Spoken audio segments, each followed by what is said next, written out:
ficou para você desse final de semana? E uma coisa que para mim ficou muito forte foi essa questão da fraternidade, para nós conseguirmos nos regenerar, né? Então, a gente sabe que a caridade é o caminho para a salvação de nós mesmos, a salvação da nossa ignorância, do nosso orgulho, da nossa atitude melhor, né? Vem o Consolador nos ensinar o que é caridade realmente, no que nós chamamos de BIP, bondade, indulgência e perdão. E ao mesmo tempo, nós estamos assim, ao mesmo tempo que estamos tentando ainda aprender, compreender e principalmente agir dessa forma, estamos também sendo chamados, né? A lei de progresso nos chama e nos impele à evolução, e a evolução exige de nós uma postura melhor, exige de nós uma. Não é mais um conhecimento, não é mais um saber, mas é um ser, né? Então, é sermos melhores, e eu acho que quando a gente fala de mundo em regeneração, essa regeneração é das nossas enfermidades, das nossas dores, né? E acho que quando a gente fala em mundo de regeneração, e a gente vai, eu estava falando, estudando alguns textos aqui, Emmanuel sempre me guiando aí pela mão, mas ele comenta que sem, sem essa fraternidade, que é um sentido de amparar, não é? Agora, além da caridade, porque a caridade acho que sempre pressupõe um que tem e outro que não tem, um que está dando e outro que está recebendo, e na fraternidade acho que nós estamos todos de mãos juntas, no mesmo nivelados, assim, somos todos parte da família, não importa se um acabou de nascer, se o outro está saindo do college, estamos todos ali parte do mesmo, né, do mesmo grupo. Então,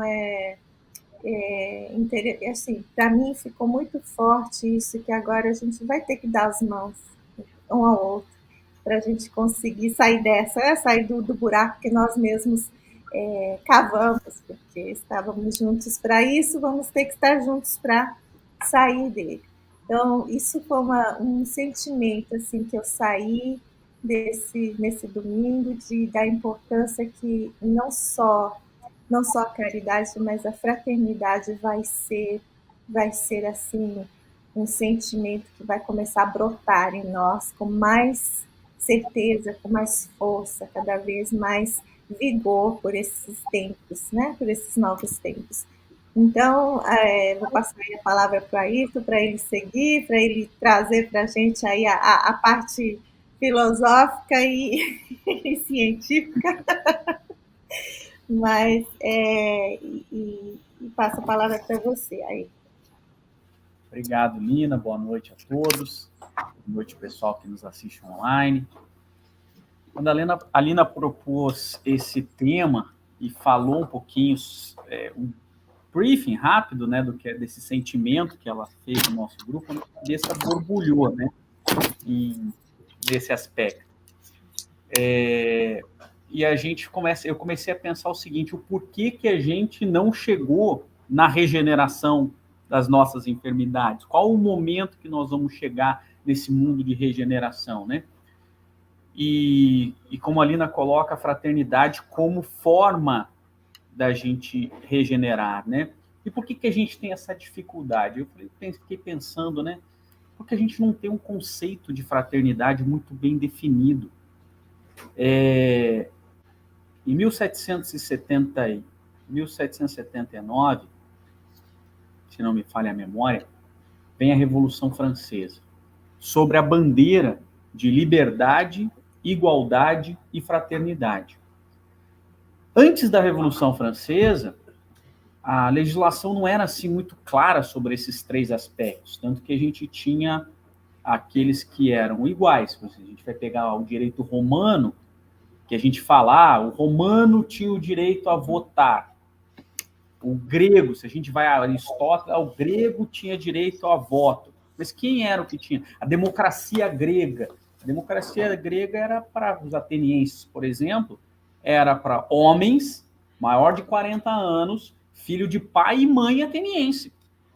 Era essa democracia grega que a gente estuda. Então, está muito longe de ser uma democracia como a gente imagina, né?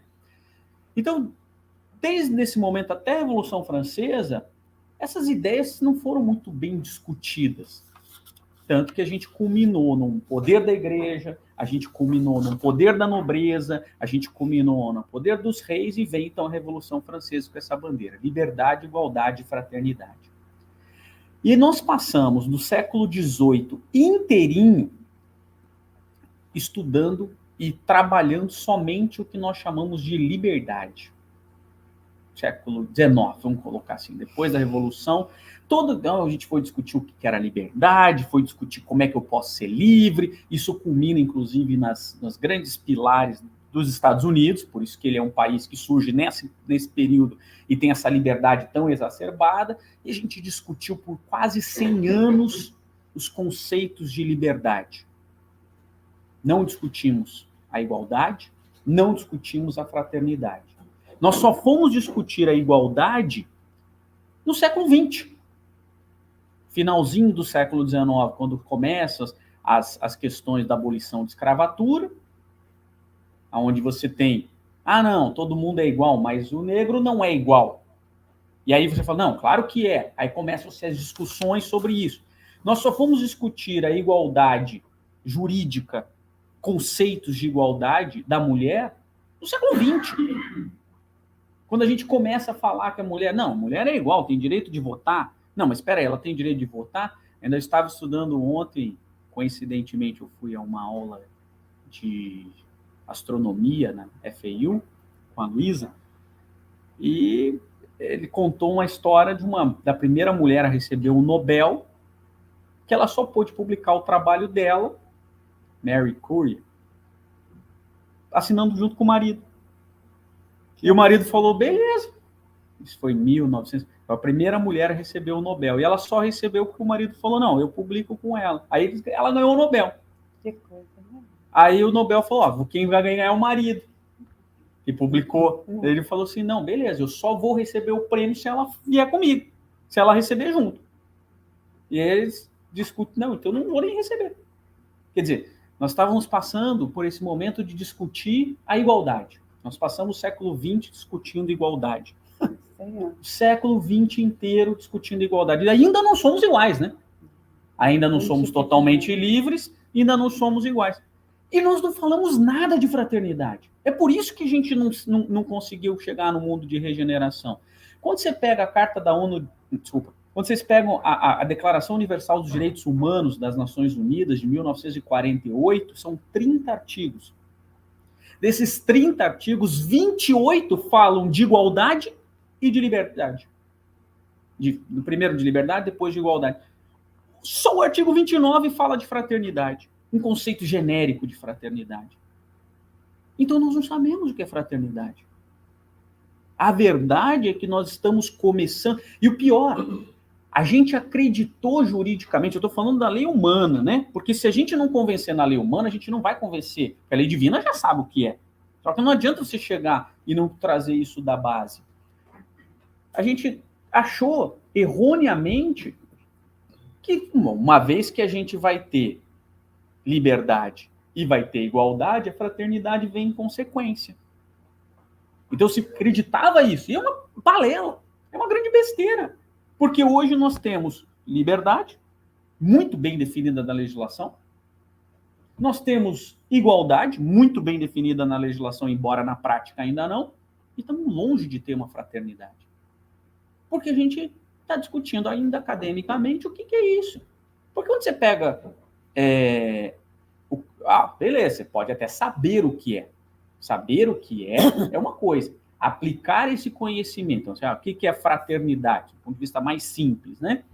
Fraternidade vem de frater, né?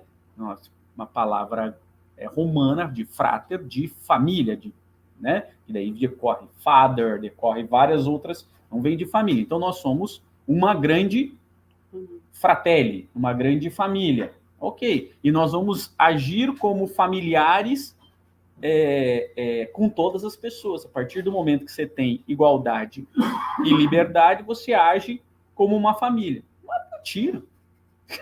Que tipo de família? A família patriarcal? Que tipo de família?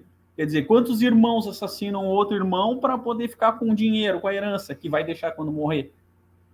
Ou brigam. Então, assim, esse conceito de fraternidade, sob o ponto de vista jurídico, está muito longe de ser definido. Ah, nós vivemos numa fraternidade. Mas o que é isso? Como uma irmandade? E aí você começa a dizer assim, isso é muito pobre. Isso é muito pobre. Quando a gente começa a discutir, quando a gente pensa em liberdade, que tem 200 anos de conceito, onde a gente foi dizendo, você pode fazer isso, você não pode. Hoje a gente tem, você pode explorar o meio ambiente, mas você tem o dever de preservar o meio ambiente para gerações vindouras. Então tem que chegar nesse meio termo, essa liberdade. Essa liberdade, ela tá. Quando você fala de fraternidade, não tem isso. Ah, você pode fazer tudo que não interfira na liberdade do outro. Isso é um conceito genérico. Isso é um conceito que parece bonito, mas na prática a gente vai ver que não tem. E é por aí que nós vamos chegar. A gente pode até ter uma ideia. Não, tratar todo mundo como irmão, como família, a gente pode ter uma ideia filosófica do que é isso. Na prática não tem. E olha que Jesus falou isso há 2000 anos. Ame ao próximo como a ti mesmo. Quem deixou de ir lá ver o Divaldo e veio ver a nossa palestra aqui, eu expliquei o que é o primeiro mandamento. A concorrência brava, né? Não. Jesus, caminho, verdade e vida. E o Divaldo lá. Eu concorrer com o Divaldo no dia da palestra dele é fácil, difícil é concorrer depois. Do dia da palestra é fácil, porque daí o pessoal pensa, vou até Miami, esse trânsito, um monte de gente, não sei o que. Esse é fácil de concorrer. Cara, eu vou no KSSF, tá lá o Ayrton falando um monte de baboseira. Bom, agora na quarta-feira, competir com o Divaldo fica muito difícil, né? Mas até a gente comentava isso. Eu tenho uma coisa que eu ganho dele. Na idade. Eu sou mais novo que ele. Pelo menos nessa encarnação, né? O resto eu perco tudo. Mas o fato é que a gente teve o conceito. Jesus veio com esse conceito, que na verdade foi construído. Se a gente só fazer um breve retorno, não vou fazer a palestra inteira aqui, né? Até porque eu já não falei em 1 hora a palestra de domingo, imagine se eu fizer agora, né? Quer dizer, nós viemos construindo esse conceito de amar ao próximo, amar a Deus e amar ao próximo durante 2000 anos antes de Jesus, porque Jesus ali já tinha claro quem era, né? A lei mosaica já era muito clara de como que você ama a Deus, né? E você só ama a Deus quando você ama o próximo, e você só ama, você materializa esse amor a Deus no próximo, e você só ama a Deus, isso estava muito claro no tempo de Jesus, está lá em Deuteronômio, ama o Senhor teu Deus de todo o seu coração, com toda a sua alma e com todos os seus muitos. Essa é a definição que qualquer judeu de 13 anos concluiu o Bar Mitzvah sabe. E aí Jesus veio para falar, olha, o próximo é todo mundo e você tem que amar, inclusive o seu inimigo. Tanto que é todo mundo que é inclusive o seu inimigo. Beleza. Esse é o conceito de fraternidade. Quer dizer, Jesus veio nos dar o conceito de fraternidade, que já tinha sido construído parte dele pela lei mosaica, e depois a outra parte, que é a parte mais delicada, nobre desse amor, por Jesus, e a gente ainda está discutindo, do seu ponto de vista jurídico, onde é que nós vamos chegar nisso. E a Lina conclui, e aí para eu passar a palavra para a Marisa, a Lina conclui da maneira, olha, a gente só vai regenerar as nossas enfermidades e, consequentemente, partir para a regeneração quando nós entendemos o conceito de fraternidade. Antes disso, não vai ter regeneração. Não, vai ter. Nós não estaremos nela, mas que terá. Não, eu digo, isso, não vai ter regeneração para nós, individualmente. Mas como O a mundo gente vai, quer estar, de qualquer maneira. já estamos no caminho da regeneração. Já é uma porta que abriu e tem algumas pessoas caindo pelos lados, assim, porque não aguentam ficar em cima ainda, né, do caminho, mas que não seja esse o nosso caso, pelo amor de Deus. Mas a fraternidade tem esse trickzinho, assim, né? Que eu acho que Jesus deu todos os jeitinhos para que a gente pudesse identificar um modo de estabelecer essa fraternidade com os nossos irmãos, porque somos uma família, como a Ayrton disse. Né? Deus não é bobo, ele já criou essa coisa dessa irmandade entre nós para logo, olha, são meus filhos, assim serão reconhecidos, por muitos se amarem. Sabe aquele pai que vira para os filhos, estão lá brigando? Olha, eu sei que eu estou olhando, como se gostam. Que meninos maravilhosos, né? Então, o jeito é como quem diz assim, o jeito é se amar, né? Então, para se amar, comece respeitando, comece perdoando, comece se sentindo, se vendo nos erros do outro. Como quem diz assim, puxa, eu já fiz aquilo, eu não faço. Não, é? Não, é de vez em quando eu faço o que ele faz. Olha, eu estou... Ah, não, mas ele é preto e eu sou branco. Ah, eu não posso me ver, porque a fraternidade, é como você disse, envolve desde o exterior até o interior, envolve tudo, porque envolve irmão, é irmandade, é coisa que um está atrelado ao outro e não se desatrela, nem que queira, nem que se odeie, se desatrela. Quando se odeia, fica mais juntinho ainda. É uma beleza nessa educação divina. Então, é melhor se amar do que se odiar. Que é melhor você estar próximo ao outro por amor do que estar próximo ao outro vivendo a consequência do desamor e aprendendo, reaprendendo a amar, né? Aprendendo de novo a experiência do amor. Então, todas as vezes que a gente está em conflito com alguém, a gente tem que saber, e olha, ali está o meu nó, ali tem que haver harmonização.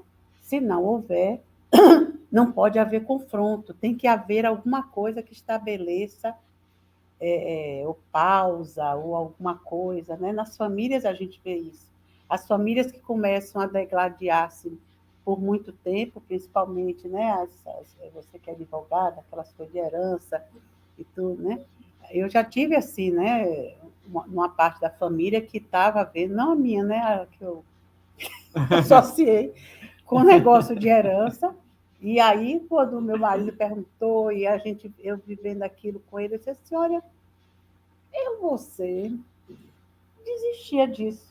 As pessoas estão tão aflitas, né? Não querem repartir com muita gente, doe a sua, porque vai ser menos dor de cabeça, menos sofrimento, menos briga, menos. É tudo menos. Inclusive o dinheiro, porque até parar de brigar vai ser menos ou quase nada. Só que quando você vai por quase nada, você já se desgastou toda uma vida, né? Então dá logo. Né? E até para dar um trabalho, menino, para você desistir, né? Que coisa, eu digo, que coisa, por isso que eu nem me meto, eu digo, vocês são brancos, que decidam. Mas nós temos essa dificuldade, infelizmente, de saber a verdade.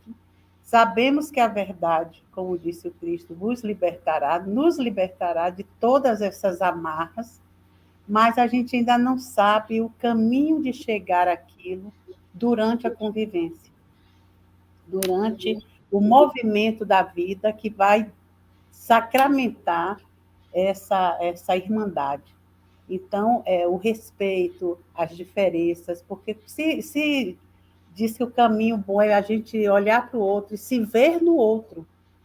Aí você diz, mas eu sou branca, ele é preto, não tenho dificuldade de me ver, porque eu não gosto muito de uma cor que não é a minha, ou eu não gosto muito de uma escolha que não é igual à minha, então não gosto, entendeu? Então a gente vai vendo que as diferenças terminam criando um impasse que bloqueia a solução do problema, que nos faz retardar essa solução, porque vai ter que ter solução. Vai ter que ter amor, vai ter que ser assim maravilhoso. Então, até ser maravilhoso, a gente podia ir vivendo o quase maravilhoso, né? Sem precisar também viver o inferno, né? Mas viver, e isso só chega, esse quase maravilhoso, quando há o respeito à ideia do outro, o respeito à posição que o outro toma na vida, o respeito à vontade que o outro tem de fazer ou não fazer, de ser ou não ser. Quando a gente adquire esse hábito de respeitar a posição do outro, mas respeitar numa boa, não é respeitar com raiva, querendo matar, virando as costas ou qualquer coisa assim, é sabendo que o outro tem uma posição diferente da sua e que por isso merece o seu respeito. Não precisa ser igual por enquanto. Um dia seremos mais, né? Vamos nos igualar mais, por enquanto não é, mas respeito. Então, tem que ter esse passo a passo, porque um dia vai ter que ser. É aquelas coisas que estão fadadas a acontecer. Vai ser, né? Não vai ninguém ficar para trás, disse Jesus. Ninguém. Nenhuma ovelha se perderá. Só vai levar mais tempo para poder caminhar junto com as outras. Mas não se perderão. Então, a gente sabe que não vai acontecer isso. Não vai ser diferente disso. Então, só basta que a gente queira, né, entrar nesse caminho. Né, Lina? Eu acho que uma coisa que você falou, Mar, esses bloqueios, essas diferenças, essas coisas que a gente sabe a verdade, mas ainda não faz de acordo.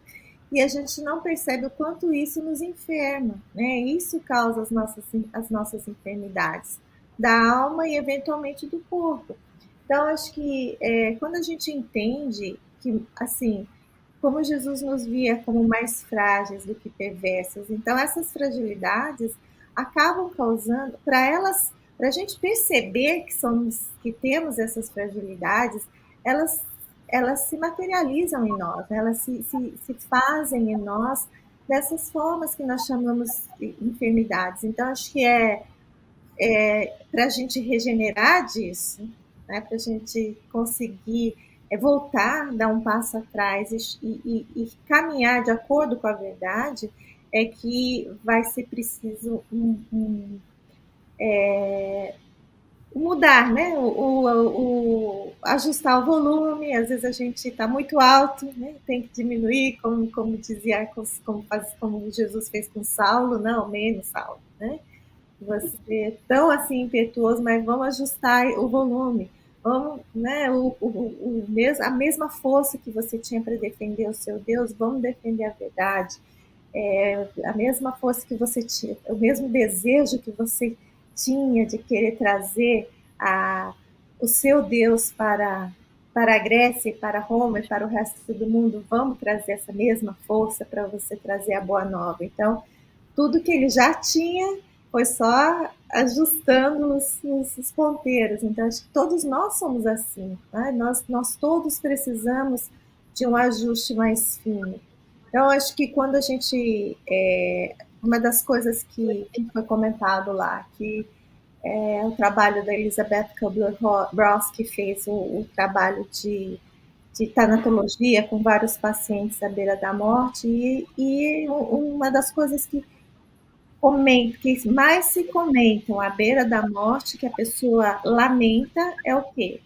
Não ter expressado amor o suficiente pelas pessoas que estavam à sua volta. Então, fica aqui, né, o meu amor declarado por vocês todos aí, que eu não morra com esse arrependimento.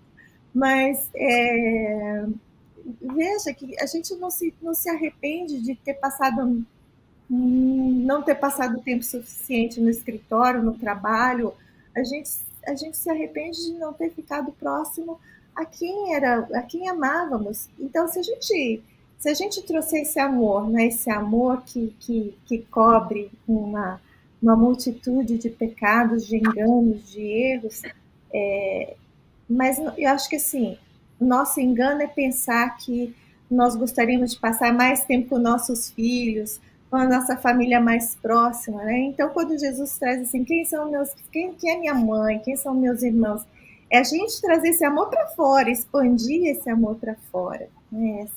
essa fraternidade só vai acontecer quando a gente conseguir fazer isso. Senão, continuamos todos estranhos.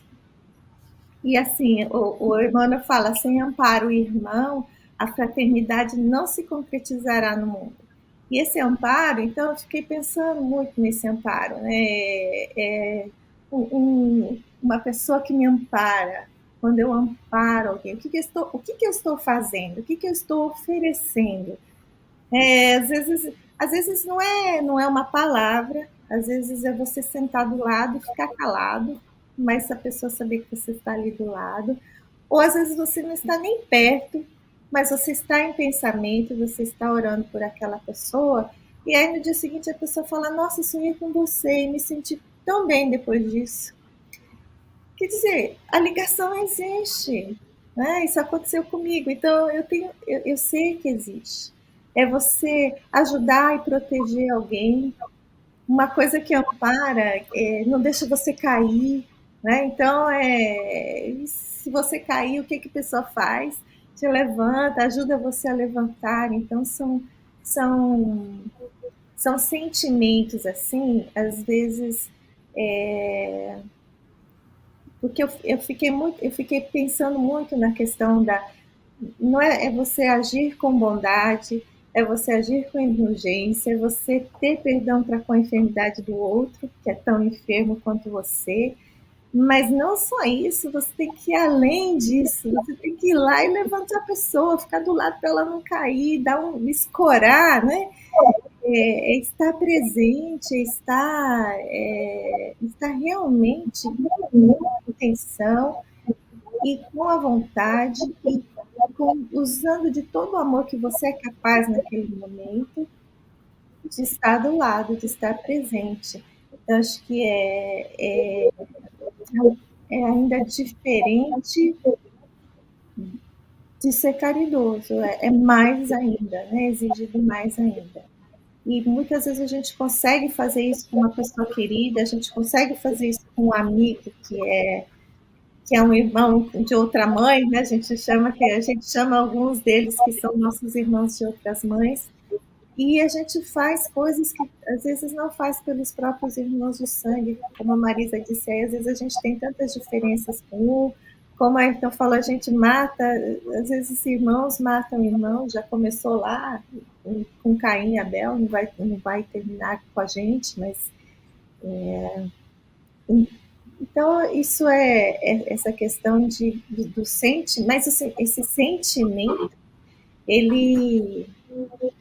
eu acho que ele também é trabalhado, né? Nossa, exige de nós um esforço, porque é muito fácil a gente falar assim, não gosto dele, porque não pensa igual, não mora igual, não come igual, não vive igual, né? Então não gosto. E não fazer um esforço de dar um passo em direção para entender o que o outro vive, quem o outro é. Né? É muito fácil a gente falar, ele é um homem-bomba. Entrou lá, explodiu o prédio.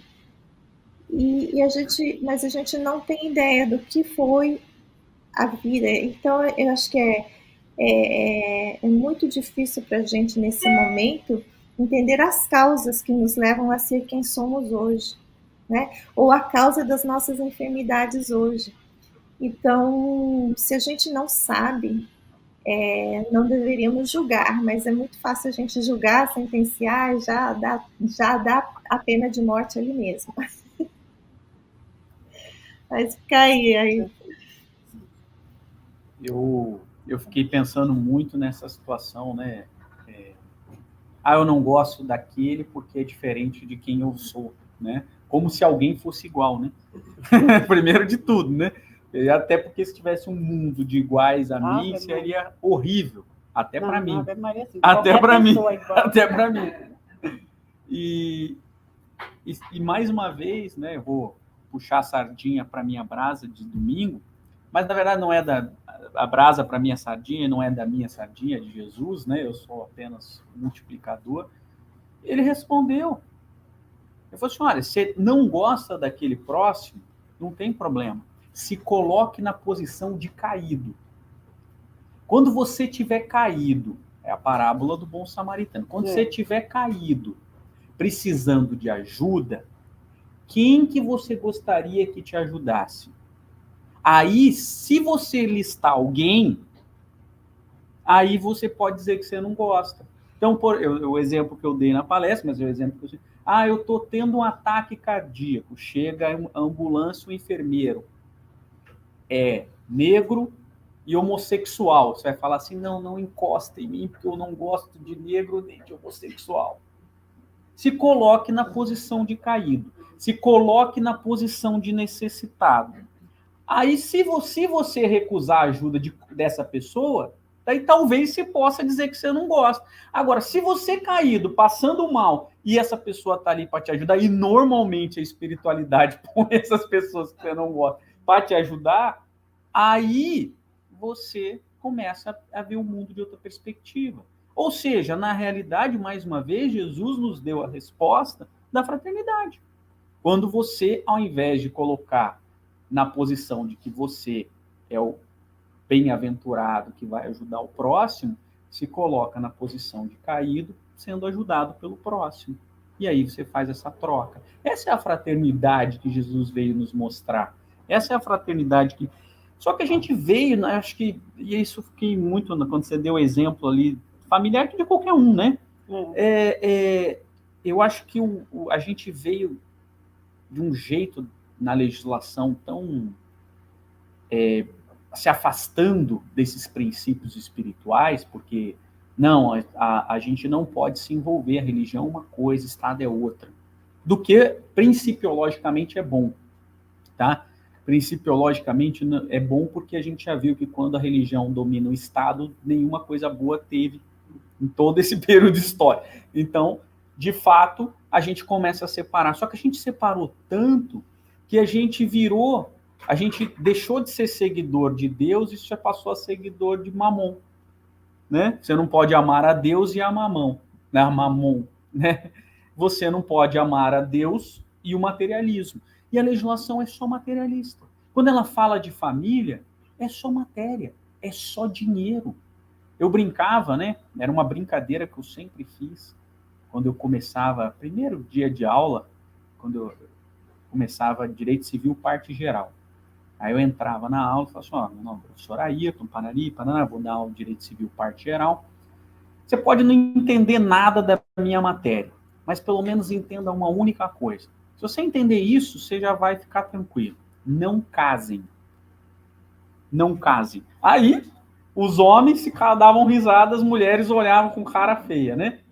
Eu falei, não, porque o conceito de casamento para o direito não é o que você está acostumado. E aí eu usava isso como exemplo para mostrar o que é o direito civil, o que é o direito do dia a dia. E por isso que a gente esbarra nesses conceitos de legislação, que a gente desenvolveu tanto a igualdade, tanto a liberdade, a gente não consegue desenvolver a fraternidade. Por quê? Porque essa lei não serve para a fraternidade, porque é uma lei que só vê dinheiro.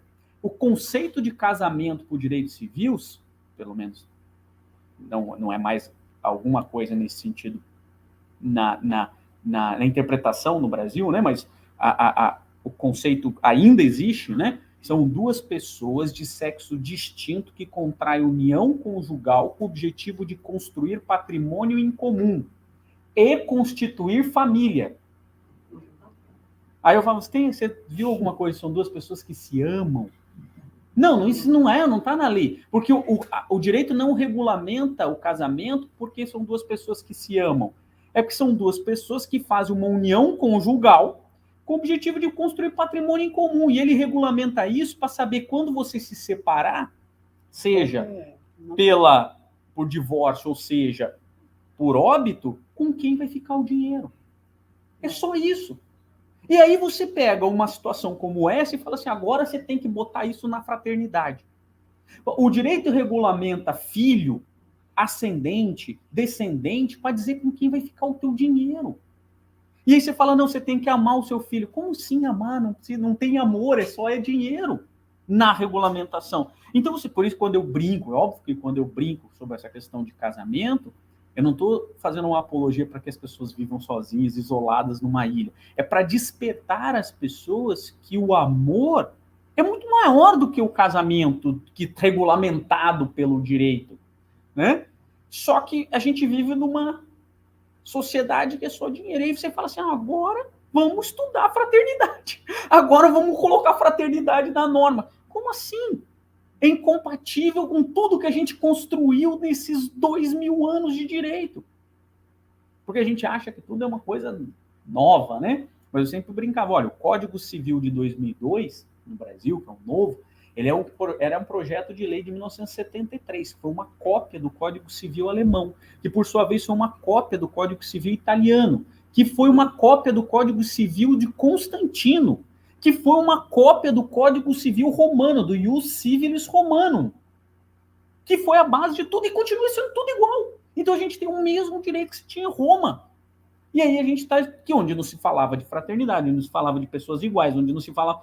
E aí a gente começa a ter que discutir isso agora. E enquanto a gente não discutir, a sociedade não vai evoluir. Por isso que a gente tem que falar de fraternidade, que a gente tem que contar, a gente tem que trazer Jesus, porque a lei humana está muito longe da lei divina. Quando a gente pega lá o Código Penal da Vida Futura, escrito lá por Allan Kardec, lá no Céu e Inferno, e você compara com a legislação humana, você fala assim, não tem nada a ver. Quando a gente pega as obras de André Luiz e a gente compara como é que se processa a justiça divina nos processos reencarnatórios, em que há além, porque existe também a liberdade, a igualdade e a fraternidade. Esse é um tripé da lei da lei divina. Isso também é um tripé da lei divina. Se a gente... Liberdade, justiça. Sim, esse tripé, é só pegar parte de leis, está bem claro isso lá quando a gente pega o Livro dos Espíritos, a última lei prevista lá por Kardec é a lei de justiça, amor e caridade. O problema é que a gente, enquanto ser humano, a gente só tem um pouco da justiça, na nossa lei humana, essa justiça divina, que é a liberdade, a igualdade, mas ainda não aprendemos a fraternidade, estamos muito longe do amor. Então, justiça, amor e caridade. E aí a lei divina, a justiça divina, segundo Kardec, e os espíritos nos traz, que é uma justiça que tem o tripé liberdade, igualdade, fraternidade, mas ele também tem o tripé de caridade, de amor, de misericórdia. Então, porque, claro, que se Deus fosse aplicar como a gente aplica a legislação na gente, né?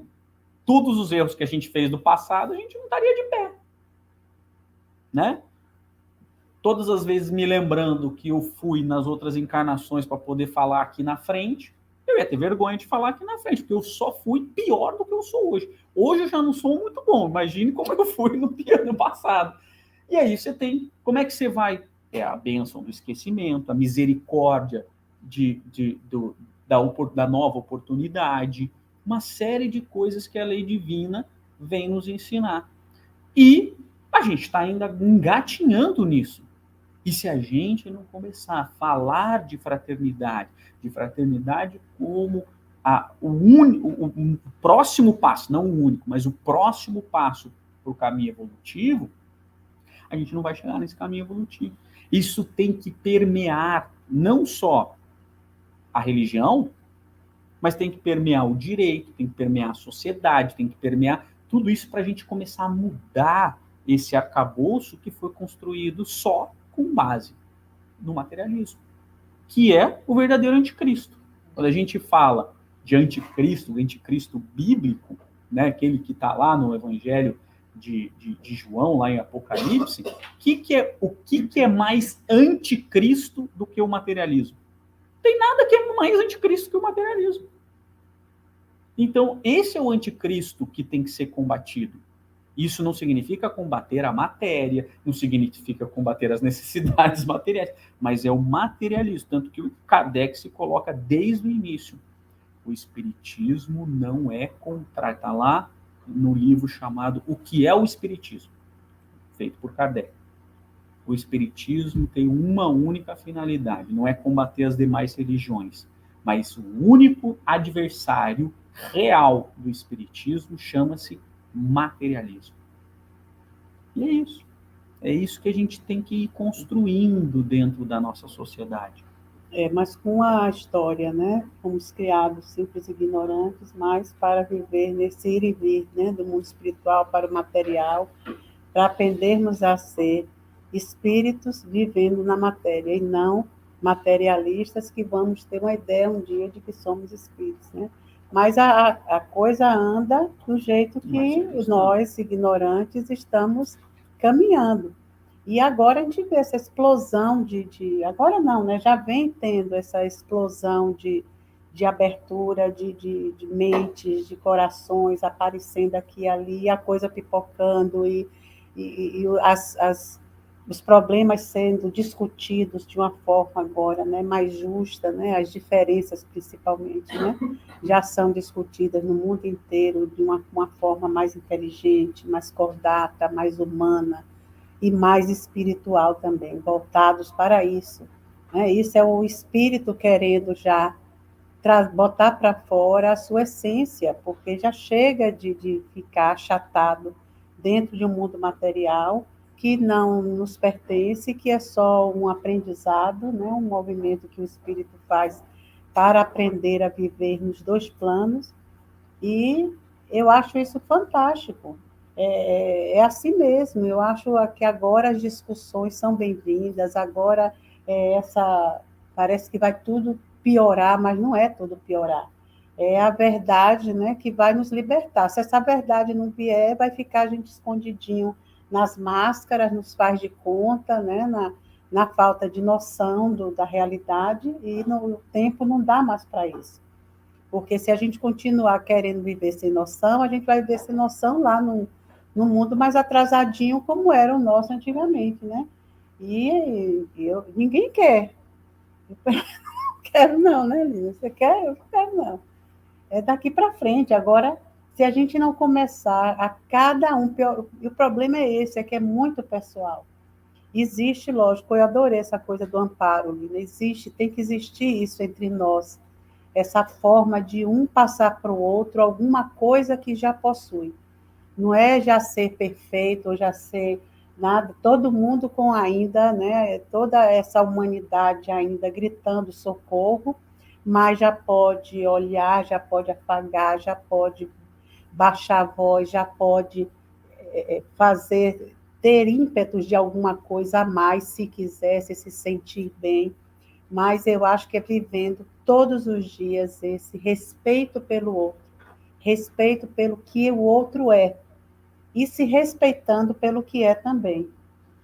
E se notar em você alguma coisa que você veja que não é, que você está agindo de forma injusta com o outro, peça desculpas, né? Peça perdão, mande um bilhete, mande um post no Facebook, faça qualquer coisa, mas expresse já, né, o seu reconhecimento de quando tropeçar.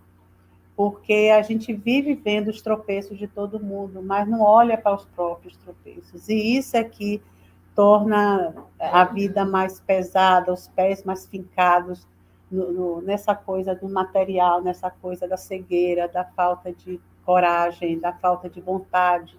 Então, isso é que nos faz pesados no caminhar para um mundo de regenerar as nossas enfermidades.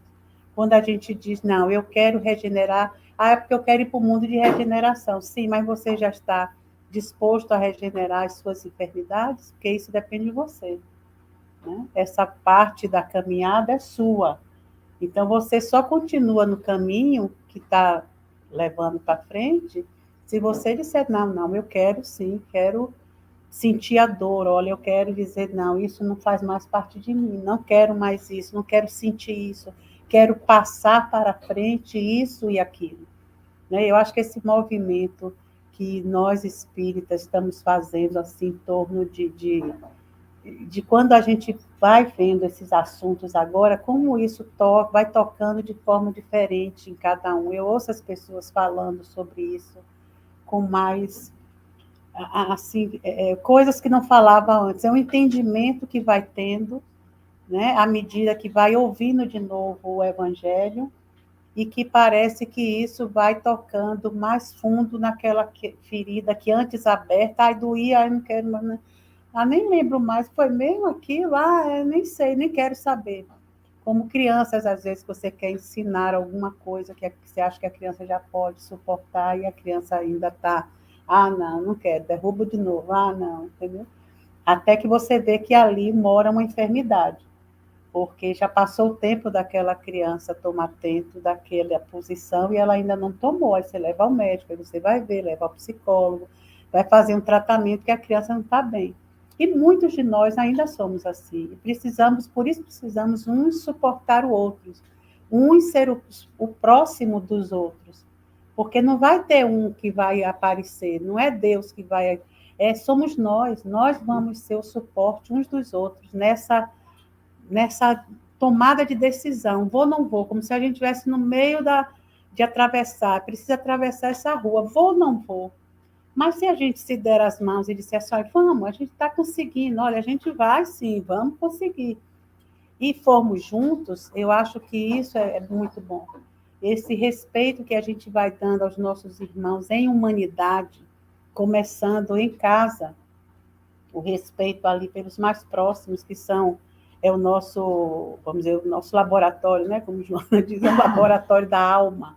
Da nossa alma é aquele grupo da casa que cada vez se torna menor, porque, né, uns vão embora. Antigamente não, ficava todo mundo em casa, né? Então era um laboratório que a gente tinha, às vezes, toda uma vida. A avó, a bisavó, o tio velho que veio, o outro que não sei o quê, que a mulher morreu, veio também. Não, a gente tinha aquela família enorme. Então, a gente ficava com aquele amparo familiar até... Mais os agregados, né? Mais os agregados. Depois veio a fase de, não, olha, eu já, rapaz, ou começa a trabalhar e tudo, aí já quer mudar de lugar, de país até, né, já quer morar sozinho. No Brasil, você não via nem falar nisso, morar sozinho. Né? A gente tem gente no Brasil que as famílias têm filhos, né, já adultos, envelhecendo, morando ainda na casa, né, dos pais. Mas hoje é a minoria. Hoje chama até atenção. E quando a gente vem aqui para a América, vê que isso realmente tem outra cara. Né? Eu dizia às minhas filhas, a gente vai morar pelo menos no mesmo condomínio, para eu ver vocês e tudo, né? E hoje a gente mora assim, fala pelo telefone, graças a Deus é tudo mais virtual, então não dá para matar a mãe do coração, né? A gente vê, e às vezes até gosta de estar sozinha também. Mas você não vem hoje, não? Sei, mais tarde. Enrolo elas. Porque às vezes, né, você quer fazer outras coisas, não é legal isso, cada um vai tendo a sua independência na caminhada, mas continua amando, continua querendo o bem, continua querendo estar perto, se ver perto do outro, mesmo não estando na mesma casa. Quer dizer, isso é crescimento. E a gente tem que agradecer isso a Deus. Puxa vida, se isso está acontecendo com a gente, é porque alguma coisa de melhorzinho a gente deu conta aí, né? Estamos todos nós vivendo as nossas caminhadas, e hoje os nossos agrupamentos é o quê? Para falar sobre a vida uns com os outros. Né? Traz a Ayrton e Nina, assim, só de... Né? Não é para a gente discutir assuntos que são pertinentes a uma coisa maior que antes a gente não ligava muito. Né? A gente, quando ia ao templo, era para ouvir, Deus é amor, Deus castiga, se não fizer direito, você vai ver, viu? Vai para o inferno, vai para não sei onde. Era assim que a gente ouvia. Já estamos ouvindo soluções que, puxa, só nós podemos dar. E onde está Deus nisso? Deus está o tempo inteiro em nós. Agora, quem vai dizer sim, eu vou atravessar a rua, é cada um, é uma decisão individual. E Deus, com o seu profundo amor, nos toma no colo todas as vezes que a gente diz assim, agora não, estou com preguiça. Por aqui mesmo. Né, Lina? Pensando, você falando da família, falando antigamente as famílias eram cadinhos, agora a Joana está dizendo que são laboratórios. Não é? Estamos evoluindo. Estamos evoluindo. Graças a Deus. Mas só queria deixar aqui para as minhas considerações finais com duas coisas que Emmanuel traz que eu achei muito interessante, assim. Ele sempre me... Às vezes, assim, a gente fala das emanueladas que a gente toma na cabeça, mas às vezes quando a gente está mais carentezinho, assim, ele vem, pega a gente pela mão e fala, olha, não é tão mal assim, não é tão ruim assim, né? Então ele fala que boa vontade e cooperação representam as duas colunas mestras no edifício da fraternidade humana. Então, com relação à cooperação, umas 4 semanas atrás a gente fez um estudo sobre cooperação. Então, quem tiver interesse pode voltar lá e rever, porque a gente vai rever também e vai ver que não lembra de nada do que falou, né? Isso mesmo. Mas com relação à boa vontade, tem uma parte que ele fala sobre boa vontade. E ele fala sobre isso num versículo em que Jesus divide e multiplica, né? Ele recebe os pães e os peixes e multiplica isso para todas as pessoas que estavam ali presentes comerem. Então, de 5 vira milhares. E o texto se chama Migalha e Multidão quando Emmanuel comenta isso, mas ele fala assim, que nossas migalhas de boa vontade, na disposição de servir santamente, quando conduzidas ao Cristo, vale mais que toda a multidão de males do mundo. Então, assim, não é pedido muito de novo para a gente, são migalhas. As migalhas que a gente consegue oferecer, Jesus multiplica. Né? E eu acho que isso ele consegue multiplicar porque ele ama muito, ele ama muito. E com esse amor que ele consegue fazer isso. Então, a gente, nas migalhinhas de amor que a gente tem, né, a gente vai exercitando para conseguir crescer um pouquinho mais. Então, era isso que eu tinha para vocês. Agradeço e passo aí para vocês. Obrigado, Lina. Eu sempre fico pensando sobre regeneração na seguinte sentido, né? A gente fala muito de mundo de regeneração, mas a gente às vezes não fala como chegar lá. A gente só vai dando ideias, mas não fala exatamente como que a gente vai operar isso, né? Porque às vezes a gente ainda tem aquela falsa ideia de outras escolas religiosas que vem Jesus e vai transformar num passe de mágica um mundo de provas e expiações em regeneração. E não vai ser assim. Nós somos causa e consequências do mundo de regeneração, ao mesmo tempo. Então, nós somos a causa, porque só vai acontecer mundo de regeneração quando 50% da população mundial, mais um, começar a vibrar em regeneração. Então, a gente vai mudar o nosso padrão vibratório para regeneração. E quando nós mudarmos esse padrão, a gente vai influenciar a nossa casa, vai influenciar nosso bairro, nós vamos influenciar a nossa cidade, o nosso estado, o nosso país e o nosso mundo. Então, a população global tem que estar nesse processo. Então, é um processo de causa e de consequência. Mas quando a gente mudar 50% mais um, a gente quase não vai perceber a diferença.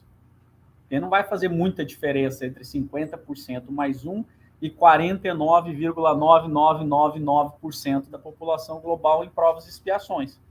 Então, isso vai ter que ir crescendo ao longo do tempo. E como é que a gente faz isso? Regenerando cada um de nós as nossas enfermidades. Então, nós vamos regenerar a cada uma das nossas enfermidades e, ao fazermos isso, nós seremos causa e consequência da regeneração. E o que é regenerar? Eu sempre fico assim, às vezes as pessoas têm essa ideia. Não, mundo de regeneração vai ser uma maravilha, né?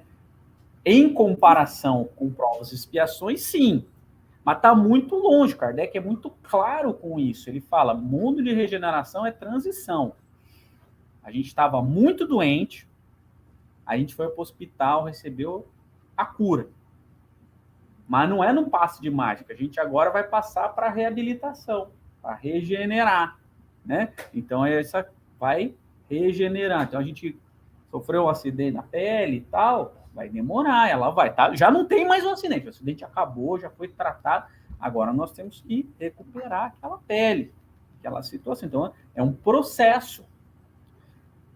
E que a gente tem que entender que nessa regeneração das nossas enfermidades, a gente vai machucar de novo. Às vezes vai continuar doendo, A gente já está medicado, mas continua doendo. Às vezes está doendo mais do que na hora do acidente. Não é isso que acontece com a gente? Dores. Às vezes a gente está sentindo mais a dor, porque na hora a adrenalina está tão tal, você não está nem sentindo nada. Agora, depois que a gente é medicado, já está beleza, no dia seguinte da cirurgia, no dia seguinte da operação, é que a gente sente mais a dor ainda. Então, esse é um processo. E a gente vai regenerando. Então, a gente vai, nesse processo de regeneração, se a nossa enfermidade é o orgulho, se a nossa enfermidade é a vaidade, isso eu estou colocando a nossa, com certeza, essas duas quase todos nós temos, né?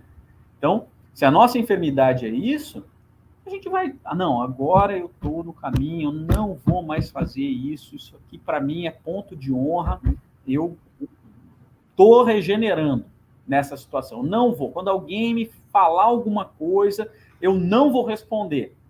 E aí você faz isso uma vez, 2 vezes, 3 vezes, na 4ª vez você responde. Aí você fala, putz, eu falei que não ia fazer, porque isso é uma regeneração. A gente está ali, a gente continua ainda nesse processo, a gente está tentando. Por isso que Kardec fala muito bem, reconhece-se o verdadeiro espírita pela sua transformação moral e pelos esforços que faz para dominar as más inclinações. É assim que a gente vai regenerar. Transformou moral, já sabe que é errado. Mas a gente vai se esforçar. Às vezes a gente vai vencer. Às vezes a gente vai perder. Aí vai chegar uma época que a gente vai estar vencendo mais do que perdendo. E vai chegar uma hora que a gente vai só vencer. É isso. Agora pode também assim, né? Mas a gente vai sentir, eu acho que já é sentido a diferença em termos dessa abertura de ideias, essas possibilidades, esse leque que se abre de possibilidades do homem se transformar, né? No mundo material, ele estando no mundo material e vendo as mudanças serem feitas, ocorrendo a abertura de possibilidades que antes não tinha. Antes a gente conhecia muito pouco, hoje a gente conhece o desdobramento de muitas coisas que antes eram 2 coisas. Agora passaram a 5, 10, entendeu? E tudo relacionado a nós, seres humanos, a nós, essa irmandade, porque todos nos reconhecemos filhos de Deus. Então, somos irmãos, sim. E vamos ter que nos amar, sim. Então, existe já essa força gritando em nós de que temos que começar de alguma forma. Não somos obrigados e nem vamos conseguir ficar perfeitos e maravilhosos, como a Ayrton disse. Mas o mundo em regeneração, há o predomínio do mal, mas há também o bem já sobrepondo a parte negativa, a nossa parte negativa, né? Que é de cada um. Então, se existe a parte positiva já sendo visível para todos nós, é porque todos, não é um só ou 2, uma grande parte da humanidade gostaria que as coisas mudassem. E aí começa o mal a se enfraquecer, aquela parte negativa, aquela parte da nossa, que é sobretudo a nossa ignorância dos fatos como eles são. E aí a gente começa a buscar a compreender as coisas que estão acontecendo. E isso nos ajuda também a clarear as nossas ideias e aí mudar o modo de pensar, de agir, de olhar. Ou seja, a gente ampara mais do que fere, como Lina disse, né? Vamos ser mais aquelas pessoas ainda em dificuldade, mas já com aquela vontade de olhar o outro nos olhos e dizer, não, o que você sente, eu também sinto. Espera aí que a gente vai se ajudar. Você me ajuda, eu te ajudo. Então, não é que vamos virar uns deuses e outros os demônios, não. Seremos todos meia boca, mas essa meia boca que, quando se encontra, dá um caldo delicioso. Entendeu? As conversas são aquelas que vão nos construir, nos reconstruir, nos melhorar. Não mais detonar, não mais se reunir para fofocar, para falar mal, para querer detonar as pessoas ou querer tomar o que é do outro país. Os países vão começar a se olhar. Olha aí, já está uma coisa, né? Se fosse para ter guerra, já teria tido. Se a bomba atômica fosse explodir, já teria antigamente, não estaríamos nem hoje aqui, mas já teriam detonado tudo, e como todo mundo está bem armado, ia todo mundo desaparecendo. Mas como o dono dos mundos é Deus, então Deus diz, não, agora eles já estão no ponto, vamos botar umas pessoas lá para segurar os dedos, ou então quando apertar o botão da Xabu. Mas que vai ter tem uma organização maior no mundo. A gente vê isso, inclusive, em nós. Né? Aqueles que ainda não conseguem viver essa roda viva de transformações, muitos tentam, né? Vão e não, olha, param, interrompem a reencarnação, provocando doenças ou provocando o próprio desencarne. Né? Tem pessoas ainda que não conseguem, né? Mas não é a grande maioria. Essa é o que há de bom, porque não é a maioria. A maioria que vai ficar já vai estar preparada para dar esses primeiros passos em direção à luz. Primeiros, né?